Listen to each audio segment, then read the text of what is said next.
Hello! Hello po. Hi, good morning. Good morning po. Good morning. Magandang umaga. Eh, Sa'yo din, Papa Jack. Sino ka naman? My name is PB. Phoebe. PB, opo. That's Phoebe. Tama ba ako? Opo. Tama ba yung spelling ko? Phoebe. Tama, no? Phoebe. Inulit mo lang sinabi ko eh. Sorry na. Anyway, so. Ilan taon ka na, ma'am? 32. 32. Yes po. 32. And you're calling from where? Australia. Australia. Anong oras na dyan? Yes po. Nasa NSW ako. So, 6:54. New South Wales. Hapon, ma'am, umaga. Umaga po. Umaga. Kagigising lang. Ang pusang gala. Aga ng ano daw yung NSW? New South Wales po yan. Malayo ba yan sa Melbourne, ma'am? 8 hours drive. Okay. Brother ko nasa Melbourne eh. Hello po. Si daughter ko nagbakasyon na dyan sa Melbourne. Nauna pa yung anak ko makarating ng labas ng Asia kaysa sa akin. Wait lang, Papa Jack. Wait lang.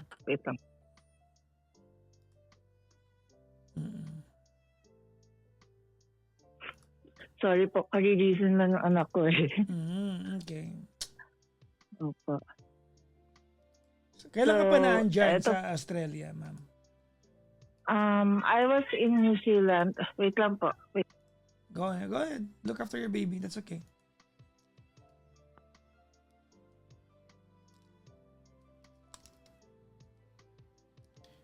Pagising yung anak niya. 6 ng umaga, no? Sorry po, 7 o'clock na pala. Okay Okay. po. 8 years na ako dito. Mhm.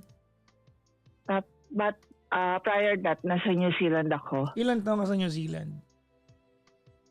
4 years. 4 na taon.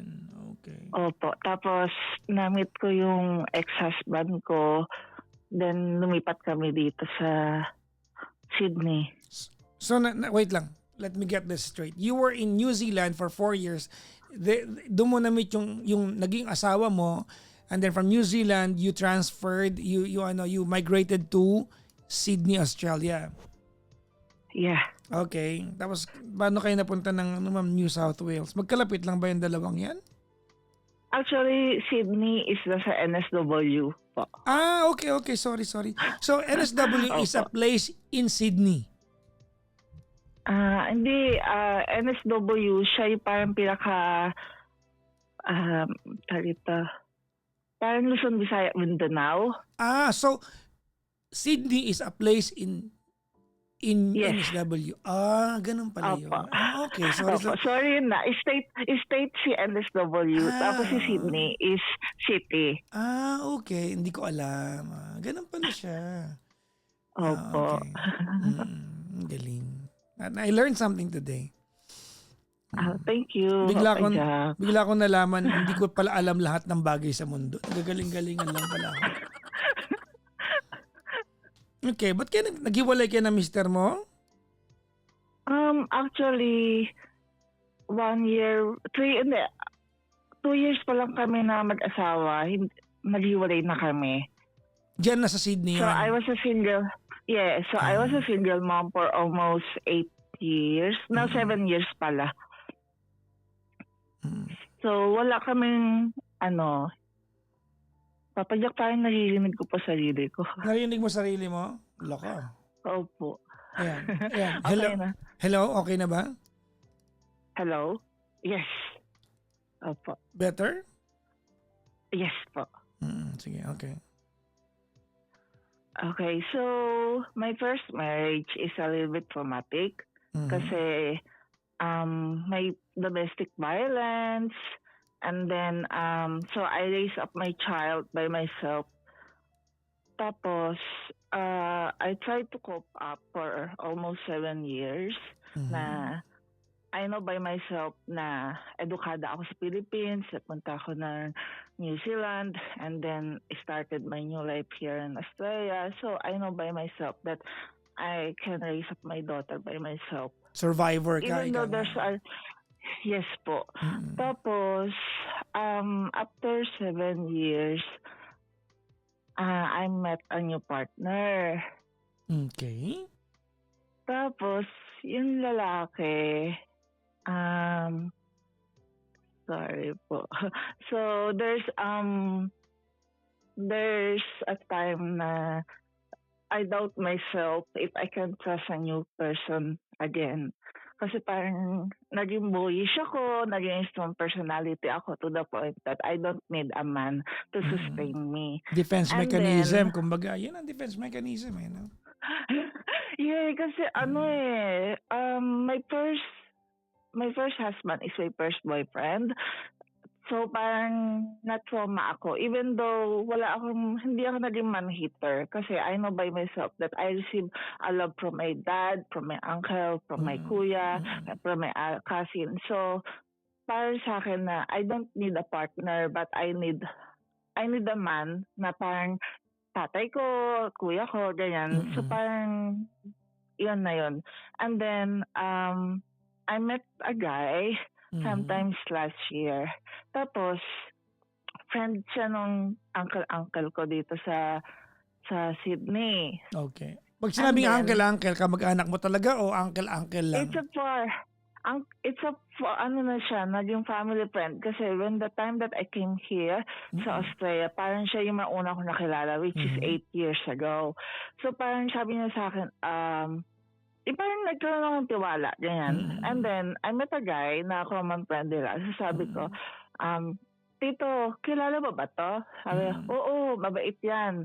So kasama ko yan dito sa grupo namin. And then, so, I know by myself na kapag pinapasok ko tong lalaking ito sa buhay ko, may kakilala ako na pwede akong lapitan. So that's, kumbaga sa akin, sabi ng mga friends ko, just go for a dating site. But I said, no, I don't want. Kasi dating site, wala kang kakilala na mutual friend. Unlike kapag mayroon kang nakilala and then may common friend, may malalapitan ka na common friends. Kasi nag-aaral din ako psychology at the moment. So parang may social study in terms of finding a relationship, so much better kung may kakilala kayo mutually. And then, so, eto na yung nangyari. Pinapasok ko yung lalaki sa buhay ko, and then I gave him a chance kasi mukha naman seryoso, and then mukha naman na desidido. Kasi in the first few months na magkakilala kami, tropa-tropa lang, na parang boyish, kumbaga parang sabi niya sa akin, I never see you as my girlfriend kasi napakasimple mo, ang taray-taray mo, maarte ka, parang may pagka-boyish baton, ang lakas-lakas mo kumain, hindi ka pa chicks kasi hindi ako pa chicks. Pinoy din ba? Pinoy yung nag-uusapan natin? Filipino din po. Okay. So, parang naging tropa-tropa lang ganyan. Tapos, to the point na, sabi niya sa akin, I think, crush kita. Kasi sabi ko sa kanya, bakit ba ang kulit-kulit mo? Ilang beses sa kitang tinataboy, ilang beses sa kitang tinatarayan, but you're still there. Tapos, sabi niya sa akin, gusto kita. Sabi ko, di magpakilala ka na maayos. So, nagpakilala siya na maayos. Tapos, yung anak ko kasi, nagkaroon siya ng child emotional abuse trauma. Dahil sa away niyo ng father niya? Yes, kasi tutukan ako ng kutsilyo. Tapos, kumbaga, during my first marriage, it was so traumatic na parang to the point na nawala ako sa sarili ko. Hindi naman nabaliw. Parang nawala ako, napabayaan ko yung sarili ko, na sabi nung parents ko na, anak, bakit ka ganyan? Nung pinapunta ka namin sa New Zealand, super okay ka. Kumbaga, pinaaral ka namin, binihisan ka namin maayos. Nakita ko yung progress mo from Philippines to New Zealand. You're living like a queen. Pero bakit ganyan nangyari sa'yo? Para kang naging basahan, para kang na-depress, para kang zombie, na parang pati yung pants mo hindi mo makikita, may butas-butas na namamasyal kayo ng anak mo, saka ng ex-husband, ng asawa mo, butas-butas yung damit mo. Bakit ka ganyan? Sabi ko, because I look after my family first. Kumbaga, napabayaan ko yung sarili ko. Kasi, growing up in a family na yung nanay at tatay ko, lagi sila nag-aalagaan sa sarili to the point na yung tatay ko inaalagaan yung nanay ko and then nanay ko inaalagaan yung tatay ko. So parang ganun yung naging set up. And that's my base of my standard as a woman na nagkaroon ng family, na marriage, na I should be look after my family first before me. Kasi kasi what my family perspective is si lalaki dapat makapag-receive ng respect from the wife so that man can give love to wife. Kumbaga dapat reciprocate. So parang napabayaan ko. And then so etong bagong dumating sa buhay ko, naramdaman ko na inaalagaan ako. Naramdaman ko na parang there's a father image. Kasi pinapasok ko, Papa Jack, yung lalaki sa buhay namin. Sabi ko, if you love me, you have to love my daughter as well. Especially, mayroon siyang trauma na parang hindi siya nagtitiwala agad na may pagkamaldita yung bata. Tapos, kumbaga, sa bahay is territorial siya. Gusto niya, kaming dalawa lang. Ilan taon na ba anak mo?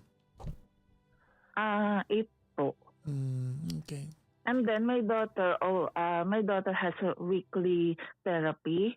So meron siyang psychology, meron siyang other therapy just to bring her back in normal space as a child.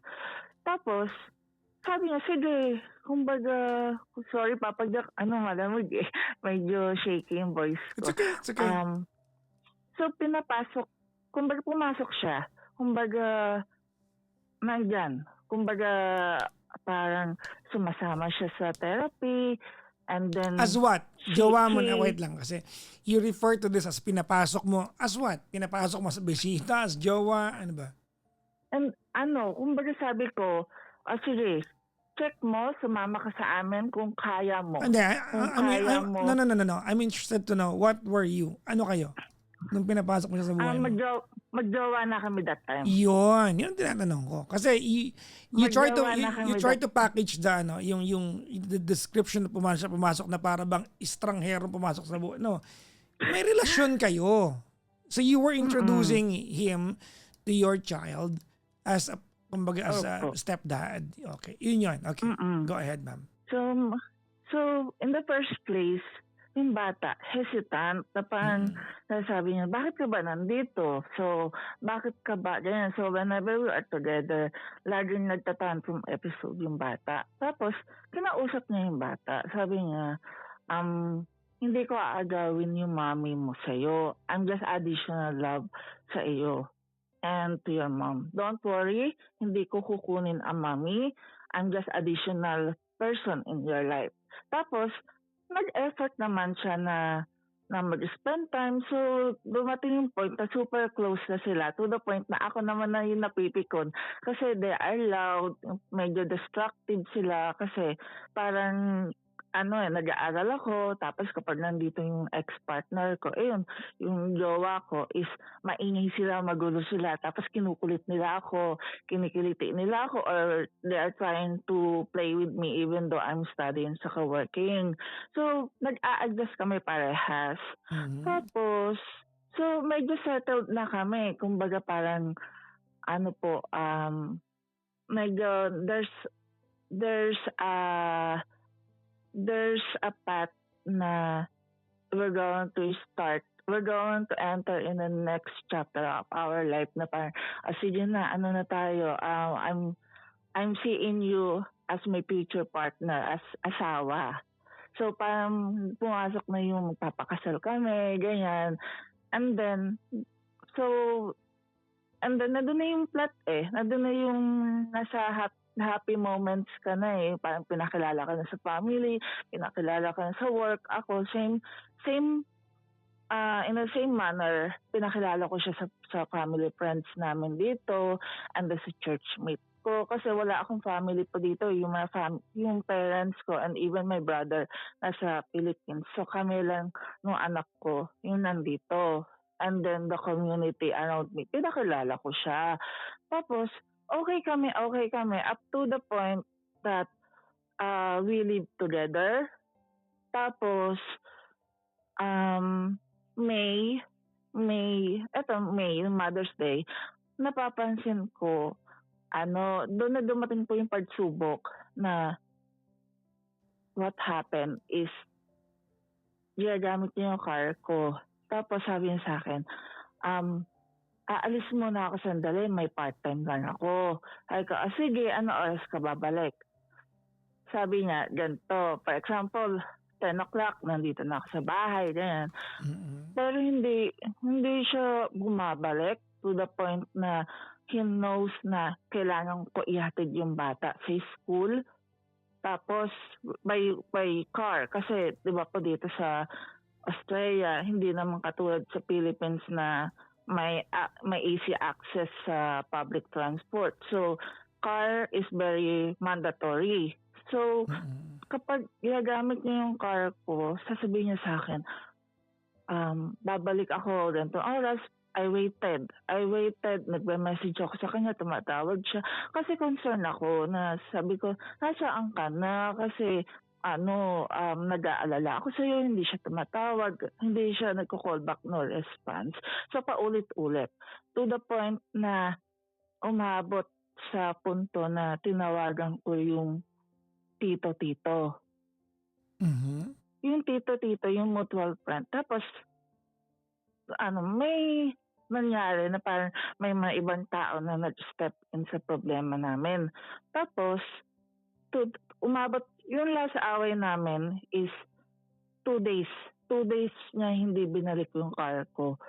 Tapos, doon na siya nakipaghiwalay. Sabi niya sa akin, nag-overstep daw ako masyado. Sabi ko, hindi ako mag-overstep kung binalik mo yung car, is knowing that I need my car. That's my car. That's my property. Kumbaga, pinagamit lang kita ng car ko and may usapan tayo. Kasi ako po, very systematic ako. Na kapag sinabi ko na babalik ko yung car na gantong oras, minsan maaga pa. Kasi I always hold on being a girl with a word of honor. Yung lagi sinasabi sa akin ng parents ko na kapag meron ko sinabi sa isang tao, panindigan mo. Kahit may mangyari pa, pag nanghiram ka ng pera, ibalik mo. Kapag nanghiram ka ng sakyan, ibalik mo. Ganun po ako. And then to the point na na-apply ko yun sa relationship namin. I know, sasabihin nila na different people, different mentality. Hindi parehas yung dalawang tao. Pero sa akin po kasi is naka-apekto na yun sa welfare, sa well-being ng anak ko na we need to walk 15 minutes from my house to school. Tapos ako, maglalakad ako from school ng anak ko ng another 20 minutes going to train station para makapasok ako sa work. Kasi wala sa akin sasakyan to the point na nagkakasakit yung anak ko. And then, saan na siya nagpunta? And then, eto po, so, naghiwalay kami. Nakipaghiwalay na siya sa akin. And then, nakipaghiwalay na siya sa akin kasi sabi niya nag-overstep daw. And then he said that this is the last time na makipag-usap ako sa'yo. Binalik niya yung car sa McDonald's na parang, look, maayos ko sa'yo pinairam sa'yo yung car. And then, babalik mo lang siya sa public place. Tapos iiwan mo lang yung susi sa tires. Like, anong klaseng tao meron ka? Tapos ako, parang during those time, I felt bad. Kasi parang sabi ko sa sarili ko, hala, nakipaghiwalay siya dahil sa akin. Kasi nag-overstep. Kasi nag-care ako. Kasi hinahanap ko siya kung nasaan. Kumbaga, 2 Saan, days, saan ba siya 2 nagpunta days yung na dalawang rin. araw? Saan ang ginawa talaga niya? Okay po, the next day, may tumawag, babae. Sabi Mm-mm. niya sa akin, girlfriend ka ni... For example, hello, si PB to? Sabi ko, Mm. oo, sino to? Tapos sabi niya, si Mel. Ganyan. Okay. So, kilala ko yung girl na sinasabi is ex-girlfriend. Okay. Tapos sabi ko, ano ka ni Facundo? Ganyan. Sabi Sige. ko, partner ko. Sabi, hindi mo ba Mm. alam na partner niya din ako? Ah, So okay. parang, wow, pinagsabay kami. Tapos, so sinabi nung girl na, sa'yo yung sasakyan na to? Sa'yo yung sasakyan na iagamit ng lalaki? Sabi ko, yes. Sinasabi niya kasi sa kanya yun eh. Mm. Tapos, so, sabi ng babae, sa panahon daw na wala daw sa akin yung lalaki, na doon daw siya sa babae. Mm-mm. Which is, na-depress ako sobra to the point na I question myself, I question my worth. Nasabi ko, magtiwala ako sa'yo even though mahirap. Magtiwala ako kahit I have bad experience. Pero bakit ganon? Alam ng lalaki kung ano yung pinagdaanan ko. Sinabi ko na ito sa kanya before na gusto ko mag-update ka lang as a respect na I just need to know where are you. Kahit hindi ka umuwi, kung alam ko lang kung nasaan ka, at least panatag yung loob ko. Or I have peace of mind that you are with your friends, na okay ka, safe ka. Pero yung no communication at all, na gagamitin niya yung car ko, tapos hindi siya magpaparamdam, kalokohan yon. Tapos, so, naghiwalay na kami, nagalit ako sobra. And then, I found out that I'm pregnant. Nako. Tapos, dahil nagalit yung lalaki sa akin kasi may mga nag-overstep yung grupo nila. So parang sabi niya sa akin, alam mo ba kung anong stress yung ginawa mo sa akin? Pati sa family ko, pati sa parents ko, super nag-overstep. Sabi ko, okay, Papa Jack, I know that if you are an option, don't take that man anymore. Kasi the time na nalaman niya that I'm pregnant, wala siyang reaction. Alam din ng babae that I'm pregnant nung nagkaroon kami ng closure. Sabi niya sa akin, bakit ngayon mo lang sinabi nung nagkaroon na ako ng closure? Sabi ko, paano? Sabi ko, you know the feeling that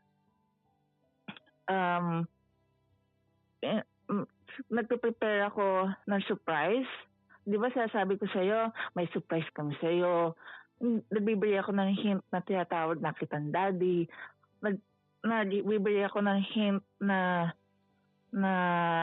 yung anak ko tinatawag kong ate. Tapos nakikita mo, nagsusuka ako. Nakikita mo, lagi ako nauwi ng bahay maaga kasi I'm not feeling well. Nakikita mo na kumakain ako, na hindi na ako medyo nagger. Hindi mo napapansin yun kasi you're busy with other woman. Tapos natulala siya. Tapos sabi ko po sa kanya, don't worry, I'm not going to use this baby to hold you back. I can raise my child by myself kasi nagawa ko na. Tapos, nung nalaman po nung girl na buntis ako, na-stress ako sobra. Kasi parang may trigger, syempre parang naalala ko yung car. Nasa akin na po yung car ko ulit. Pero it triggers, super stress ako, super depressed to the point na umiiyak ako na umiiyak. So, meron po to cut the story short, naghiwalay na kami, tapos parang nagkaroon na kami separate ways. Blinak nila ako sa Facebook. Blinak ko rin siya sa Messenger para hindi na siya ma-attempt na mag-reach out sa akin. So, Papa Jack, my question is, I know na kailangan nyo na rin po matulog. No, it's okay. Hanggang alas 12 pa akong tanghali matulog. Huwag niyo minamalit yung kakayahan ko magpuyat, ha? No, I'm okay. You have the luxury of my time and my patience. Just go ahead. Opo. Hindi ako nagmamadali. Okay po. So, ano po, kumbaga mag 3 weeks na kami hiwalay. And then, due to stress and anxiety and depression, nawala yung baby. Oh my God, I'm sorry to hear that. 10 weeks na dapat. Nawala yung baby. Do I have to tell them na Yeah. nawala yung baby? Yeah. Pero ayoko na po kasi sabi kasi ng mga friends ko, may best friend ako from New Zealand. Sabi sa akin, huwag mo na sabihin. Kasi baka mamaya bumalik. Kasi baka mamaya bumalik yung lalaki. Kasi wala na siya obligasyon sa'yo. Kasi knowing na naging pimpong na parang naging salawahan yung lalaki na kapag nag-aaway pala sila nung girl na sa akin, tapos kapag yung nag-aaway kami na sa kanya. Which is, no PB, you don't deserve a man like that. So ako parang, okay, do I have to tell it or no? Yes. Tell him. Okay po. Yeah, tell him. Pero nagsabi na po kasi siya sa akin kasi Okay, stop. Yung kasing pagkakasabi mo, yung patanong mo na, do I have to tell him, that's predicated doon sa idea na pwedeng bumalik siya. Ano kung bumalik? Di ba mo tanggapin? okay po. Di ba kontrolado mo naman yung part na yun? Oh, ang problema mo.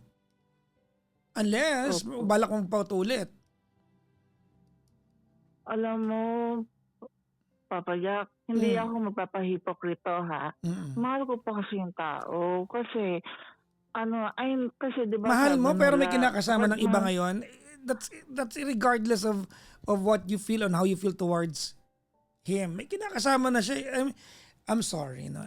Okay, ako nga muna, Phoebe. I want you to listen carefully. Okay lang? Yes po. Okay.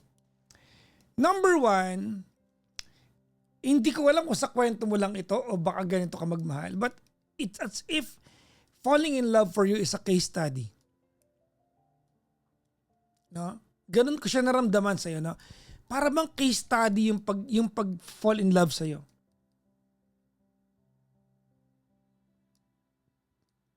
You are supposed to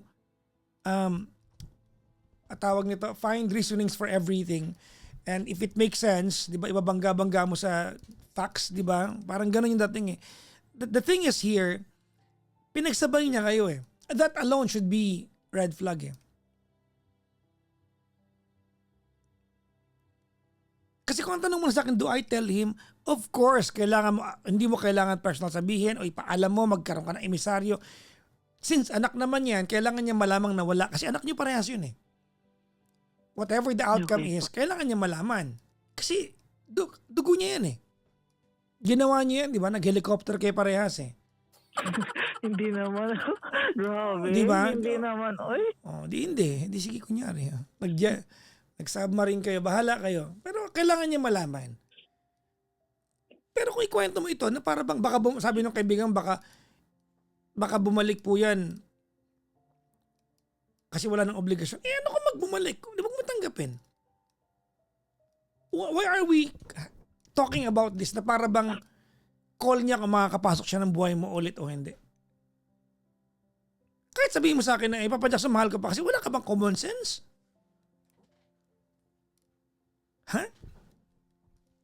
Meron po. Wala ka bang common sense para isipin na you are not supposed to go back to this guy?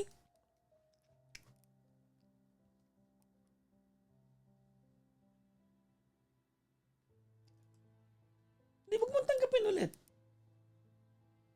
Di ba?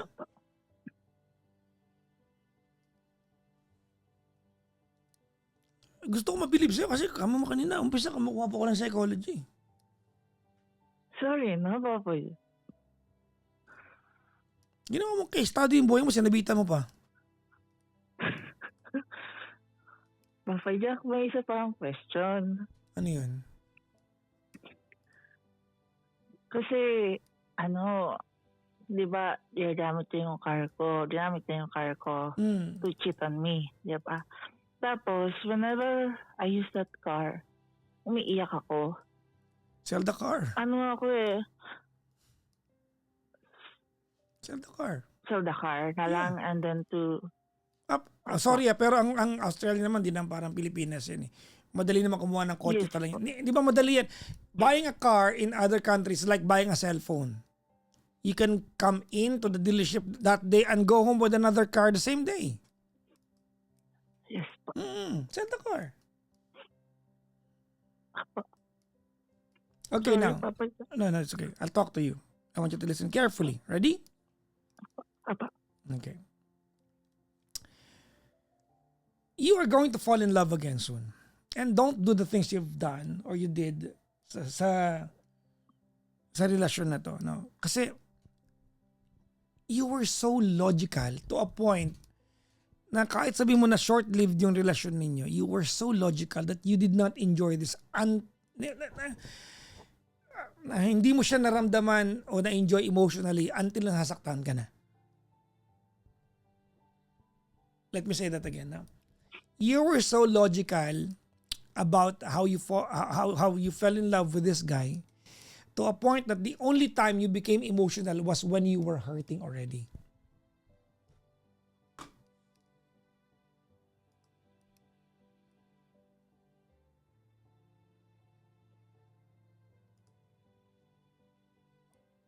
Apo.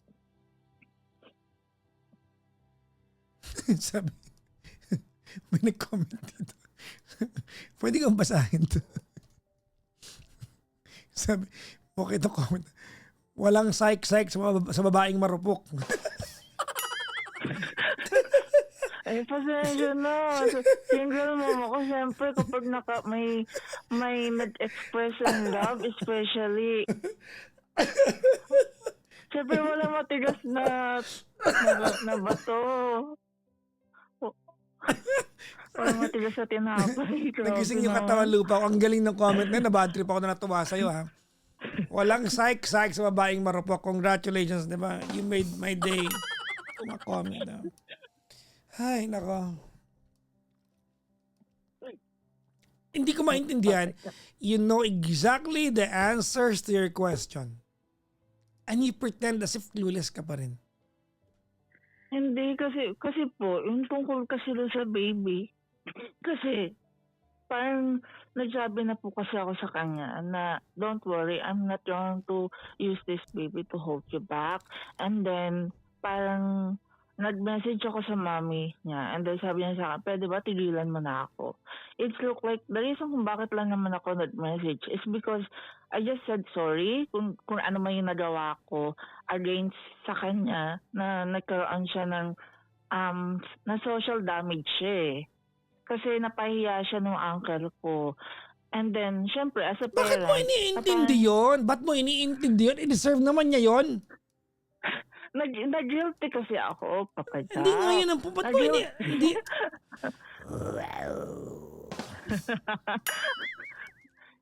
Ba't mo iniintindi yun? I-deserve naman niya yun. Opo. Iniintindi mo na pahiya siya noong mga time na hinihiram niya. Ang kapal nga ng pagbumuka ng puto.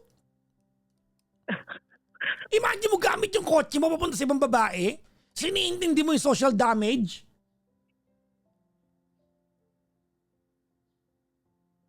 Papa Jack, huwag ka na magalit. Hindi ako galit. Passionate lang ako. Hindi ako galit. Sorry na.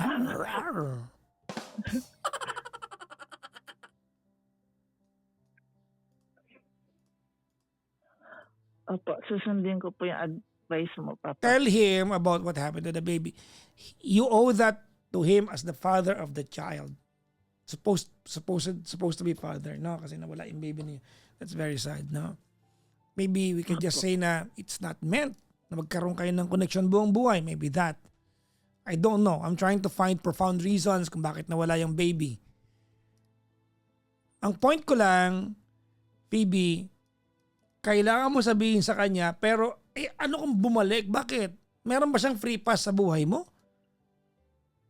May free pass ba siya sa buhay mo na hindi ka ba makakahindi kapag, hindi ba? Kahit sabi mo mahal mo, wala ka bang sentido common? Anong gamit ng ulo mo? Design sa balikat mo? Walang function. Linya ng nanay ko sa akin yan pag matigas ulo ko. Ano yung ulo mo? Design ng balikat mo, hindi mo gamitin. Anong gamit ng ulo mo? Design sa balikat mo? Wala ka bang delikadesa? Meron po. Di ba sabi, di ba, give yourself pride and dignity. Gumanong ka pa, sinabitan mo naman yan. Alam mo, Grabe ah. karamihan na nakausap ko na, hindi naman sa but in my observation karamihan sa mga matatalino sa ganyang, they think they can apply so much logic into emotions. It's not. Hindi ganyan yan. Opo. Hindi ganyan yan. Yung mga pinakamalulupit na sumikat na marunong magpayo sa kasaysayan ng telebisyon sa radyo, walang degree sa psychology. Hindi ako kasama doon Hindi ako magaling. Pero yung mga nauna sa akin, na gumawa ng programa na nagbibigay ng payo. Hello po. Ilan taon ka na? 32 ba? Yung bata ka pa, magmamahal ka pa ulit. Opo.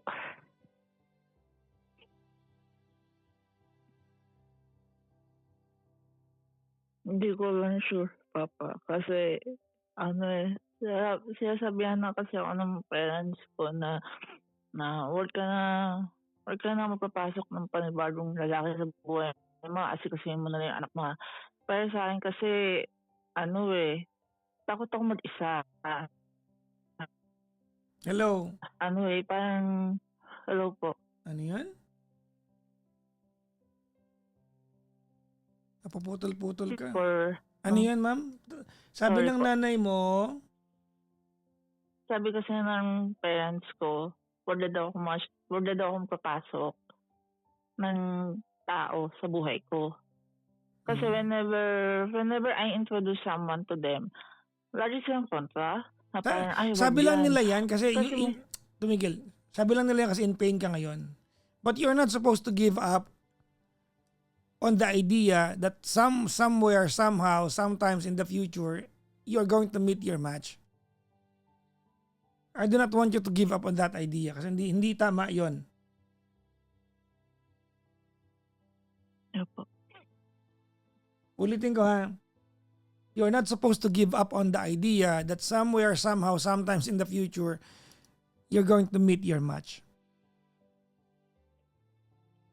Normal na sabihin sa'yo ng nanay mo ngayon kasi alam niyang in pain ka Alam ka naman sabihin ng nanay mo sa'yo, anak, wala na yun landi ka na ulit. Alam ka naman sabihin ng nanay mo sa'yo yun. Siyempre hindi. Opo. You will survive this. Diba? I know it's difficult. Papa diba? Jack, third question. Yes, ma'am. Last question. Kahit na 10 questions, okay lang kahit 10 pa yan. Hindi, ayoko na. Third question. Go ahead. Kasi, yung anak ko, saka Yes, ito, is very close. Super close. Kumbaga, until now, nagpa-pray yung bata. Na sana magkabalikan daw kami kasi nakakita na siya ng father image doon. Tapos, nakita ko kasi yung anak ko, super affected siya na she keeps on asking me bakit daw hindi na daw bumabalik yung lalaki dito, bakit hindi na lang nakipag-usap. Tapos, parang napapansin ko na lagi niya check yung lalaki doon sa messenger, yung kids messenger. Kasi yung messenger kasi ng anak ko, connected sa lalaki. Tapos sabi siya na, bakit hindi na siya nag-message? Okay lang po ba na alisin ko na lang yung connection nila? Yes, you are the mom. That's completely your call. And tell your, son or daughter ba yan, ma'am? Daughter po. Tell your daughter. Sabi mo sa daughter mo, me and that guy, we're over. He's not coming back. It's painful, but it's what it is. Okay po. Sabi, maging honest ka. Opo. Sabihin mo, what to do? Sabihin mo. Opo. Naiiyak na naman ako, Papa Jack. Bakit? Po. Iyak ka bakit? Naiiyak ako kasi parang I need to start over again. Diba? That's part of life. Pero, that's part of growing up naman na masasaktan, may makikilala, tataas standard, gano'n. And then, yeah, I think I just need to be more guarded. Saka, No. sabihan ko na lang, No. I think being guarded is the last thing that you should do. I want you to be careful, but I want you to be vulnerable. Tingnan mo to ha. Naghiwalay kayo lahat na hindi mo na-enjoy. Kasi pusang ginawa mong case study talaga yan. Di ba yung maganda yun, naghiwalay man kayo, alam mo na-enjoy. Di ba, alam mo na-enjoy mo. Ikaw, naghiwalay kayo lahat, hindi mo na-enjoy kasi ginawa mong case study. Meron kang dyan, siguro, di ba, yung summary of the problem, relevance of the study, significance of the study, respondents to the case. Siguro may ganyan ka sa utak mo, no? Yes po. Di ba? I don't want you to be guarded. I want you to be vulnerable. Enjoy it. But I want you to be careful. Hindi wala kayo. Hindi mo nga na-enjoy eh. Hindi ko na, yun nga po yung problema sa akin kasi hindi ako vulnerable na babae eh.